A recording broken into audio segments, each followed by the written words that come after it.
Hello दोस्तों, आज हम करेंगे प्रैक्टिस सेट। अगर आप किसी भी एग्जाम को क्लियर करना चाहते हो और अपना सिलेक्शन पाना चाहते हो तो प्रैक्टिस सेट बोनस देना बहुत ज़रूरी है, क्योंकि सेट देने से हमें पता चल जाता है कि हमारी तैयारी कैसी है और पेपर कैसा आता है। उसके हिसाब से हमारी तैयारी अच्छी हो जाती है। तो चलते हैं क्वेश्चन नंबर 1 पर।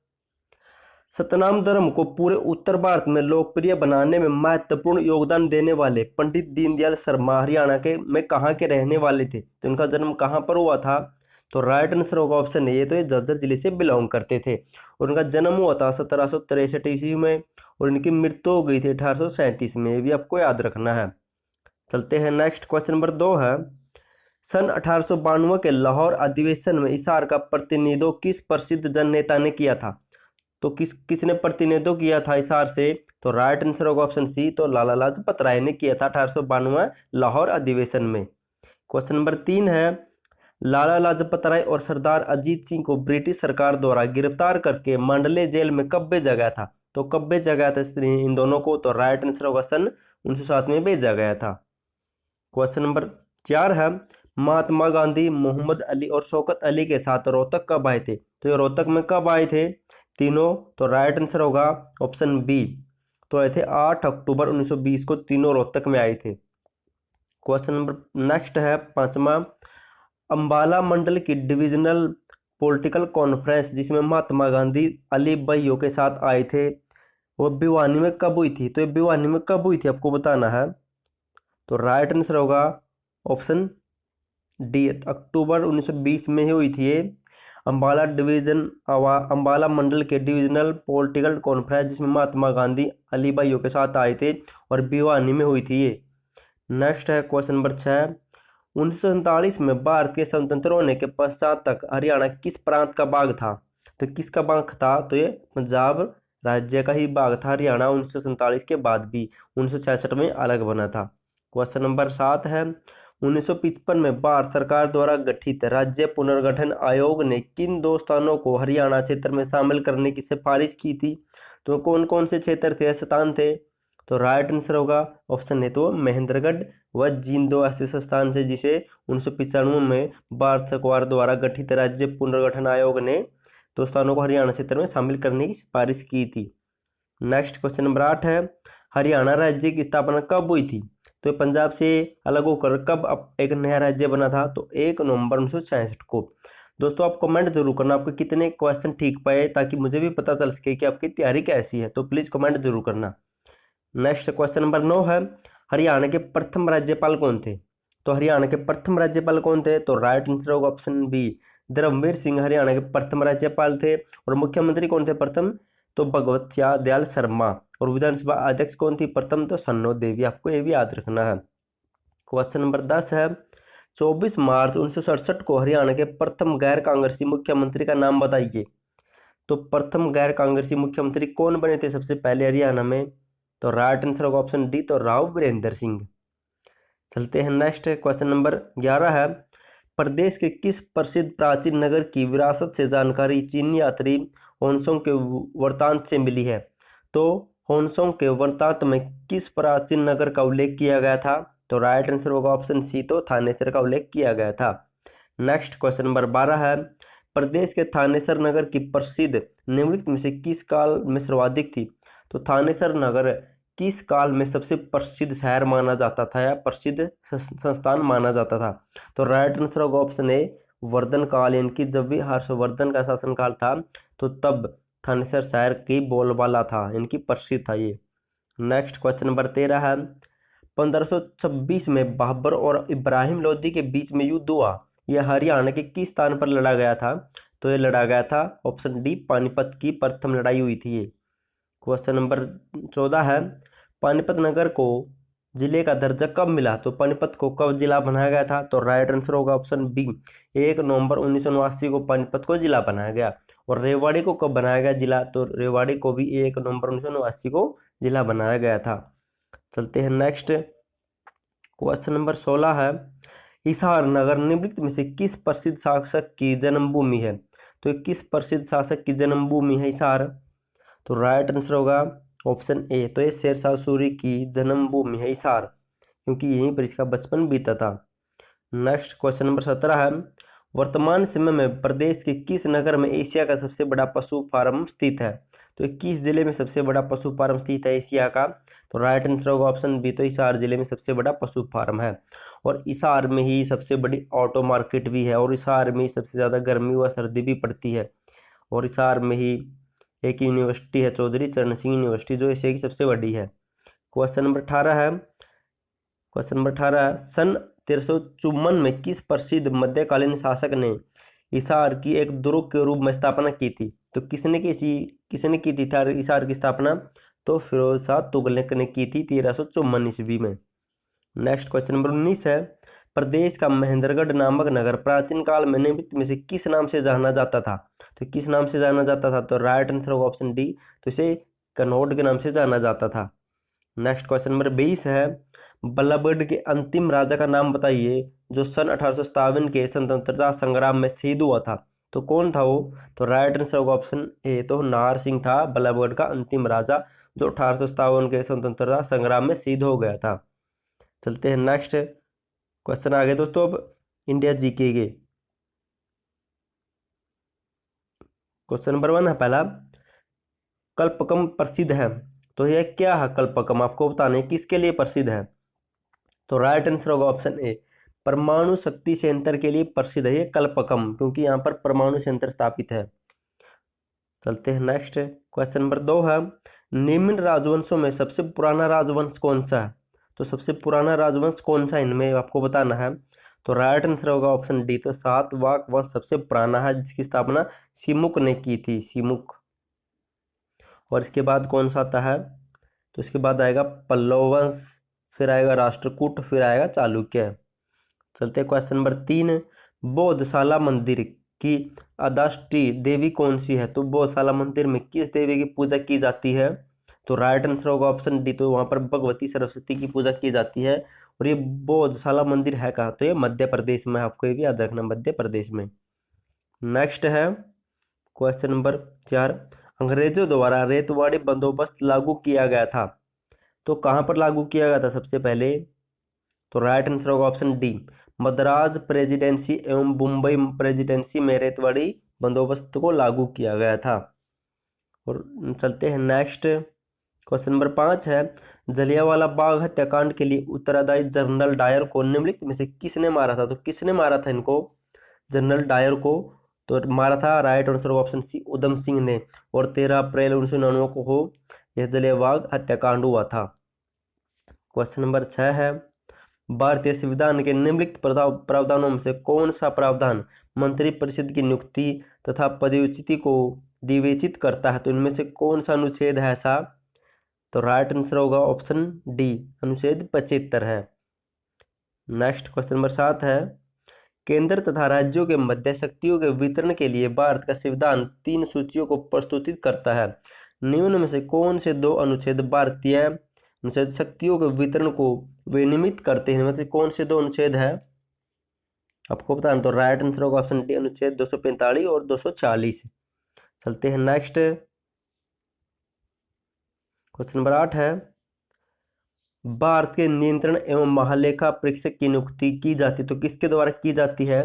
तो राइट आंसर होगा ऑप्शन ए, तो राष्ट्रपति द्वारा की जाती है। क्वेश्चन नंबर 9 है, भारतीय संविधान के अनुच्छेद 352 के अनुसार राष्ट्रीय आपात की घोषणा निम्नलिखित में से किस परिस्थितियों में की जा सकती है? तो किस परिस्थितियों में की जा सकती है? तो राइट आंसर होगा ऑप्शन डी, युद्ध, बाह्याक्रमण अथवा शस्त्र विद्रोह के कारण 352 अनुच्छेद के अनुसार आपातकाल की घोषणा की जा सकती है। और दोस्तों संविधान के भाग 18 में इन तीनों अनुच्छेदों का वर्णन किया गया है, यानी कि 352, 356 और 360 का।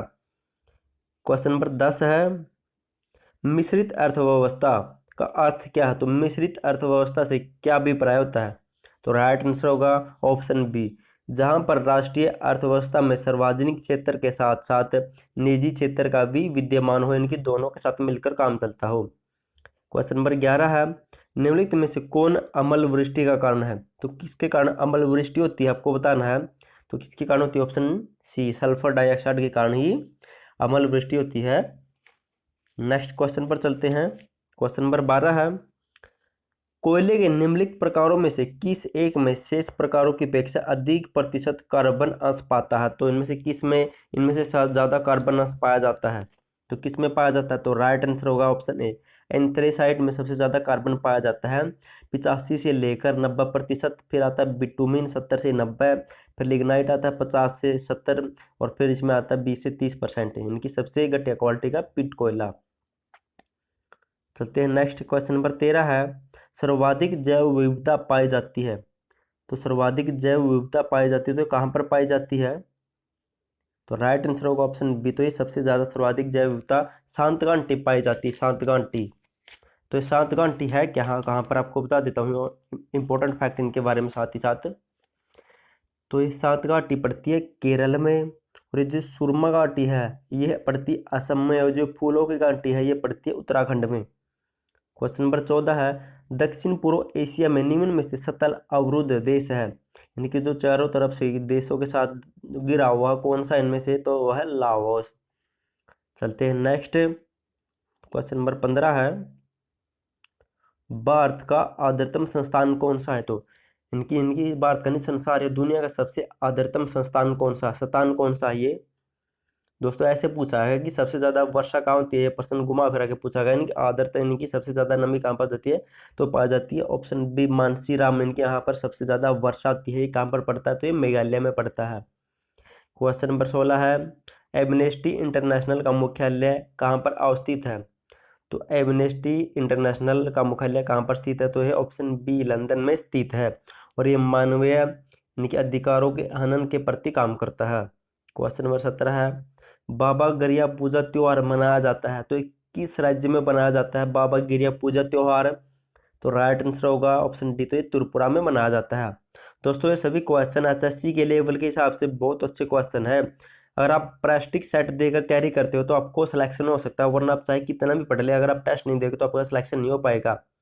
और अगर मुझसे कुछ क्वेश्चन गलत भी हो जाए तो प्लीज़ मुझे माफ़ कर देना, और आप कमेंट करके जरूर बताना कि इसका आंसर ये होगा। बाकी सभी क्वेश्चन ठीक है, सभी क्वेश्चन ठीक पाएंगे। क्वेश्चन नंबर 18 है, सोनप्रद सोनप्रद जनपद में निम्नलिखित धातुओं में से कौन सी धातु पाई जाती है? जो नीचे दिए गए कुट का सही उत्तर ज्ञात कीजिए, इनमें से एक को सिलेक्ट करना है। तो राइट आंसर होगा ऑप्शन बी, यानी कि एंडालुसाइट पाई जाती है सोनप्रद जनपद में। तो ये सोनप्रद पड़ता कहाँ पर? तो पड़ता उत्तर प्रदेश में। क्वेश्चन नंबर 19 है, भारत का सर्वाधिक खनिज युक्त शैल तंत्र कौन सा है? तो सबसे ज्यादा खनिज शैल तंत्र किस में पाए जाते हैं? तो पाए जाते हैं धारवाड़ तंत्र में। क्वेश्चन नंबर 20 है, विद्युत ऊर्जा मापने के यंत्र को क्या कहते हैं? तो विद्युत ऊर्जा मापने के यंत्र को क्या कहते हैं? तो ऑप्शन सी, यानी कि किलोवाट प्रति घंटा मीटर को कहते हैं विद्युत मापने की। और ये जो डायनमो है क्या करती है? तो यांत्रिक ऊर्जा को विद्युत ऊर्जा में बदलती है। क्वेश्चन नंबर 21 है, किसी माइक्रोफोन में ऊर्जा का संतरण होता है? तो किसी माइक्रोफोन में ऊर्जा का संतनांतरण होता है, कैसे होता है? तो उसमें होता है, कैसे होता है? तो आप भी ट्राई करना। ऑप्शन ए, ध्वनि से विद्युत ऊर्जा में होता है माइक्रोफोन में, और जो लाउड स्पीकर होते हैं इनमें विद्युत ऊर्जा से ध्वनि ऊर्जा में होता है। क्वेश्चन नंबर 22 है, जब एक मेक संख्या, इनकी जब मेक संख्या एक हो तो ध्वनि को क्या कहते हैं? तो उस ध्वनि को कहते हैं ध्वनिक। और जब मेक संख्या एक से ज़्यादा हो जाती है तो उसे कहते हैं सुपरसोनिक। और जब ध्वनि 5 से ऊपर हो जाती है तो उसे कहते हैं पैरासोनिक, इनकी सबसे हाई ध्वनि। क्वेश्चन नंबर 23 है, जल की सतही कठोरता दूर करने के लिए यह विधि अपनाई नहीं जाती। तो इनमें से एक विधि को जल की स्थायी कठोरता को दूर करने के लिए नहीं अपनाया जाता, वह विधि कौन सी है? तो राइट आंसर होगा ऑप्शन बी, आसवन विधि को जल की स्थायी कठोरता को दूर करने के लिए नहीं बल्कि जल को शुद्ध करने के लिए अपनाया जाता है। क्वेश्चन नंबर 24 है, किसी तत्व के समस्थानिकों में भिन्नता का कारण है उनमें निम्नलिखित की संख्या का भिन्न होना। इनकी समस्थानिक किसे कहते हैं? तो राइट आंसर होगा ऑप्शन बी, यानी कि अगर उनमें द्रव्यमान की संख्या तो समान हो लेकिन न्यूट्रॉनों की संख्या भिन्न भिन्न हो तो उन्हें कहते हैं समस्थानिक। क्वेश्चन नंबर 25 है, अम्लीय विलयन पीएच हो सकता है, तो इनमें से अम्लीय विलयन कौन सा हो सकता है? तो राइट आंसर होगा ऑप्शन सी, क्योंकि 7 से नीचे वाले सभी अम्लीय होते हैं और 7 से ऊपर वाले सभी अक्षार होते हैं और 7 पर होते हैं जो उदासीन होते हैं। चलते हैं क्वेश्चन नंबर 26 पर। दोस्तों ये क्वेश्चन कहाँ रह गए रे बाकी, यहाँ पर साइड है, सॉरी। क्वेश्चन नंबर 26 है, मानव शरीर में सर्वाधिक मात्रा में पाया जाता है, तो मानव शरीर में सबसे ज्यादा क्या पाया जाता है? तो राइट आंसर होगा ऑप्शन बी, जल पाया जाता है।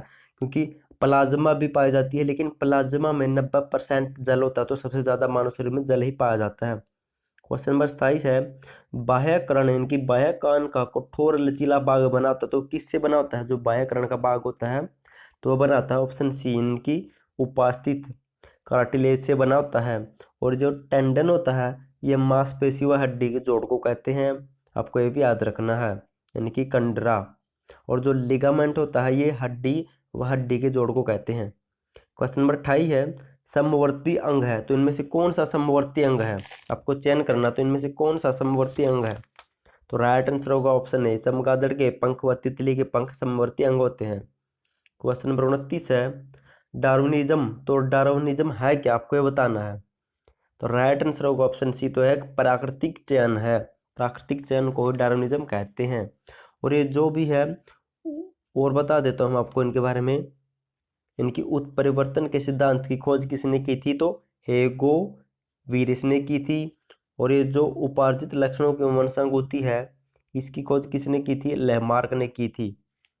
नेक्स्ट चलते हैं, क्वेश्चन नंबर 30 है, कौन सी हार्मोनल बीमारी है, इनकी जो भी हार्मोन के कारण होती है, तो कौन सी बीमारी इनमें से? तो राइट आंसर होगा ऑप्शन बी, गेंगा हार्मोन की कमी से बीमारी होती है। यह बीमारी थायराइड ग्लैंड में थायरोक्सिन हार्मोन की कमी से होती है। और ये जुकाम है ये वायरस से होता है। जो ट्यूबरकुलोसिस है ये टीबी होती है, ये भी बैक्टीरिया से फैलती है। और जो लेप्रोसी होती है इसे कुष्ठ रोग या कोढ़ कहते हैं, जो भी बैक्टीरिया से फैलती है। क्वेश्चन नंबर 31 है, बदावरी भैंस उत्पत्ति स्थान है, तो बदावरी भैंस कहाँ किस राज्य में पाई जाती है? तो राइट आंसर होगा ऑप्शन डी, तो ये उत्तर प्रदेश में पाई जाती है बदावरी भैंस।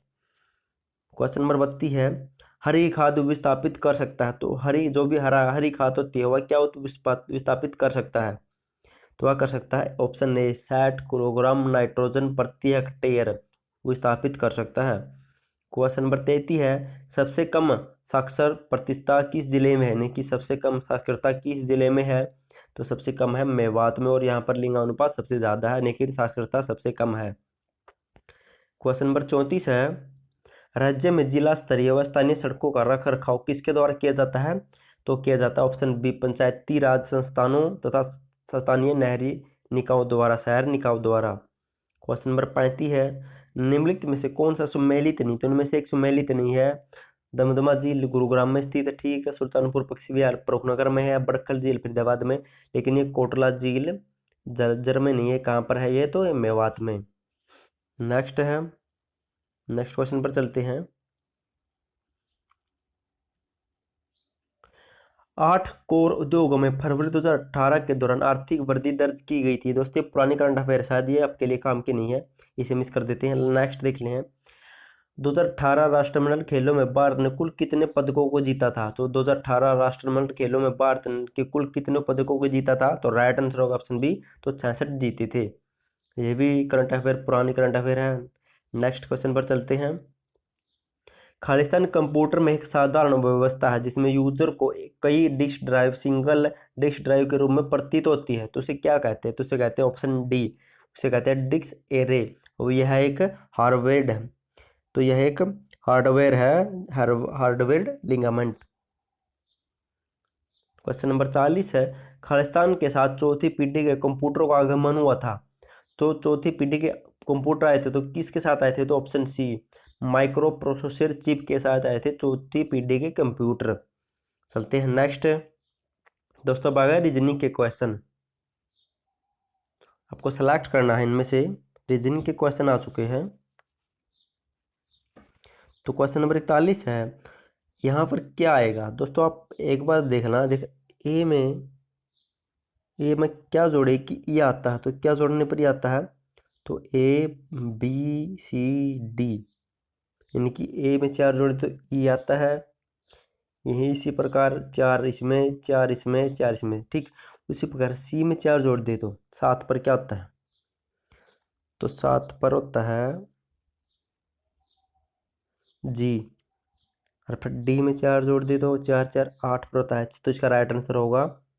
फिर एक बार वो देख ले, एल में 4 जोड़ते तो एल होता है, 16 पर पी होता है। ठीक, ये तीनों मिल रहे, इसके लास्ट का देखेंगे, एम में 4 जोड़ दे तो एम होता है 13 पर 13 प्लस, तो ये होगा right answer option C. Question number 42 है, राष्ट्रपति भवन भारत में, डाउनिंग स्ट्रीट यूके में, हाउस, हाँ व्हाइट हाउस है ये यूएसए में, कैमरलिन ये कहाँ पर होगा? तो ये क्या है दोस्तों, देख लेते हैं। पहला, भारत के राष्ट्रपति के लिए बना है राष्ट्रपति भवन, डाउनिंग स्ट्रीट बना है यूएसए यूके के प्रेसिडेंट या राष्ट्रपति के लिए, व्हाइट हाउस बना है यूएसए यानी कि अमेरिका के राष्ट्रपति के लिए।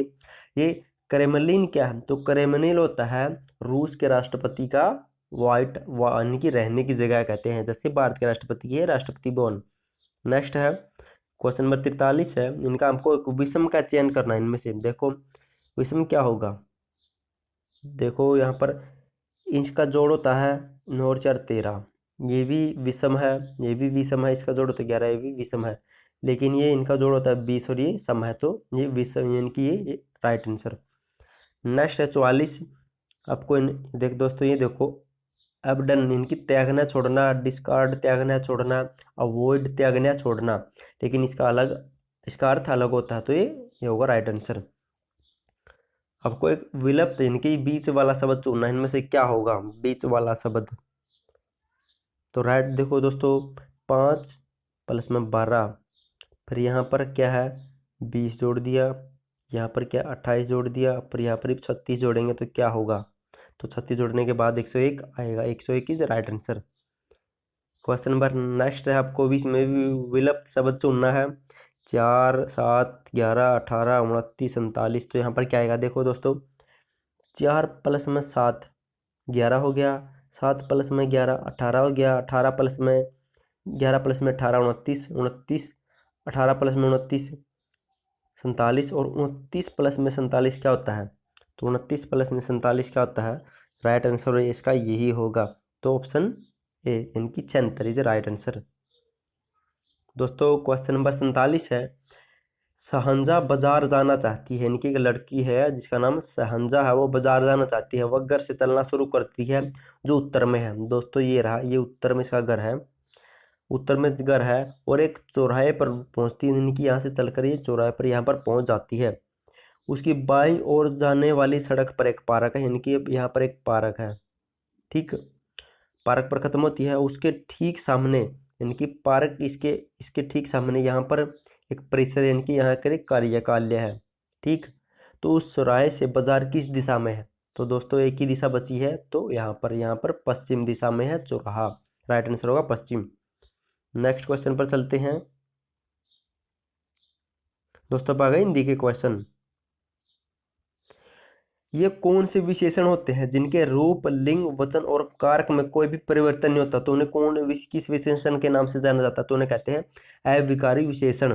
क्वेश्चन नंबर 82 है, इनमें से किस शब्द में व्यंजन संबंधी अशुद्धि है? तो इसे किस में व्यंजन संबंधी अशुद्धि है? तो राइट आंसर होगा ऑप्शन सी, स्वादिष्ट में व्यंजन संबंधी अशुद्धि है। क्वेश्चन नंबर 83 है, जहाँ उपमेय में अनेक उपमानों की संख्या होती है वहां प्रयोग हुआ अलंकार क्या कहते हैं? तो इसे किस अलंकार के नाम जाना जाता है? तो ऑप्शन होगा, जहाँ उपमेय में अनेक उपमानों की संख्या होती है वहां प्रयोग हुआ अलंकार, तो इसका क्या हो सकता है? दोस्तों इसका आप कमेंट करके बताना, उपमेय किए गए अलंकार। तो दोस्तों आप इसका कमेंट करके बताना, क्या पता ऑप्शन ही गलत हो। क्वेश्चन नंबर 84 है, मानवता की सामान्य भावना को आगे करके निम्न श्रेणी की जनता में आत्मगौरव का भाव जागृत करने वाले सर्वश्रेष्ठ कवि थे? तो कौन से कवि थे? तो राइट आंसर होगा ऑप्शन बी, तो थे कबीर। नेक्स्ट है, जिस वाक्य में कर्ता की प्रधानता हो, अर्थात जिसमें कर्ता के लिंग वचन पुरुष के अनुसार क्रिया में लिंग वचन एवं पुरुष हो, तो कौन सा वाक्य है? तो उसे कौन सा वाक्य कहते हैं? 85 का बी होगा, उसे कृतवाच्य कहते हैं, जिसमें कर्ता की अहम भूमिका हो। क्वेश्चन नंबर 86 है, निम्नलिखित में से कौन से प्रेमचंद की एक प्रसिद्ध रचना है? तो इनमें से प्रेमचंद की एक प्रसिद्ध रचना कौन सी है? तो ऑप्शन ए, पंच परमेश्वर। क्वेश्चन नंबर नेक्स्ट चलते हैं दोस्तों, ये पहला कुछ ज़्यादा ही आपके लिए इंपॉर्टेंट नहीं। नेक्स्ट क्वेश्चन नंबर 88 है, शुद्ध शब्द चयन कीजिए, इनमें शुद्ध का चयन करना आपको क्या होगा? तो उसका राइट आंसर होगा तो राइट आंसर होगा ऑप्शन ए, इनकी अभ्यस्त होता है। नेक्स्ट है, जब कोई भी कर्ता एक क्रिया को करता है, इनकी जब भी कोई करता एक क्रिया समाप्त कर उसी अक्षण दूसरी क्रिया प्रारंभ करता तो पहली क्रिया को क्या कहते हैं? जब भी कोई आदमी एक काम करके तुरंत दूसरे काम को करता है तो पहले वाले काम को किस क्रिया के रूप में क्या नाम से जाना जाता है? तो ऑप्शन सी उसे कहते हैं पूर्वकालिक क्रिया। क्वेश्चन नंबर 90 है, रामकथा पर आधारित वाक्य है तो कौन सा है? ऑप्शन डी, इनकी रश्मि रथी। रामकथा पर आधारित वाक्य है रश्मि रथी। नेक्स्ट क्वेश्चन पर चलते हैं दोस्तों। अब आ गए मैथ के कुछ क्वेश्चन, देख लेते हैं साथ ही साथ। दो संख्याओं को 33 से अलग अलग भाग देने पर 21 व 28 प्राप्त होते हैं। यदि इन दोनों संख्याओं के योगफल को 33 से भाग दिया जाए तो क्या होगा? दोस्तों आपको कन्फ्यूजन नहीं हो ना, ये कह रहा है कि किसी दो संख्याओं को 33 से भाग दिया जाता है तो शेषफल 21 18 प्राप्त होता है, 21 और 28। अगर इन दोनों संख्याओं को ही 33 से भाग दिया जाए तो शेषफल क्या होगा? तो शेषफल होगा 21 और 28 होता है 49, 49 को 16 से भाग देंगे और 33 से भाग दें तो ऑप्शन डी, इनकी शेषफल होगा 16। क्वेश्चन नंबर 62 है, दो संख्याओं का योगफल 84, उनका महत्तम समावर्त 12, ऐसी संख्याओं के युग्म कुल युग्मों की संख्या कितनी होगी? तो ऐसे निकाल लेते हैं। मान लेते हैं एक संख्या 12x, दूसरी 12y, तो इन दोनों को जोड़ते हैं, इनका योगफल होगा 84। ये यानी कि सेलेक्ट करें से 12 से 12 कट जाता है तो x प्लस में y बराबर 7। तो ये x की वैल्यू क्या हो सकती है? 4, 3 हो सकती है, और ऐसे देखें तो 2 प्लस में 5 भी हो सकती है, यानी कि 2x की 5y की। तो युग्म हो गए, 2 एक युग्म एक ये युग्म, तो इसके 2 युग्म हो गए। राइट आंसर होगा ऑप्शन है युग्म 2। क्वेश्चन नंबर 63 है, यदि इसकी √2 की वैल्यू ये दी हुई है तो आपको इसकी वैल्यू पता करनी है दशमलव में। तो बहुत ही आसान है दोस्तों, ये ऐसे लिखा है, ये ऐसे लिखा हुआ है। इसका रसलाइजेशन कर देते हैं, ऊपर ले जाकर माइनस में ऐसे कर देते हैं। ठीक, ये तो हो जाएगा 7 √ सेम यही हो जाएगा, यानी कि a की 2 माइनस में b की 2, यानी कि 9 माइनस में 4। ठीक, तो बच गए कितने? बच गए 7 √ प्लस में 2 बटे में कहाँ पर बच गए? तो बच गए 9 माइनस में, यानी कि 7 √ ये आप सोल्व कर ला, ऐसी ही है, ऐसी ही क्वेश्चन, आसान क्वेश्चन है, बहुत ही आसान क्वेश्चन। और दोस्तों थैंक यू सो मच आपका वीडियो देखने के लिए। आपको 90 से ज़्यादा क्वेश्चन करा दिए, प्लीज़ आप कमेंट जरूर करना आपके कितने आंसर ठीक पाए, और थैंक यू सो मच आपका वीडियो देखने के लिए।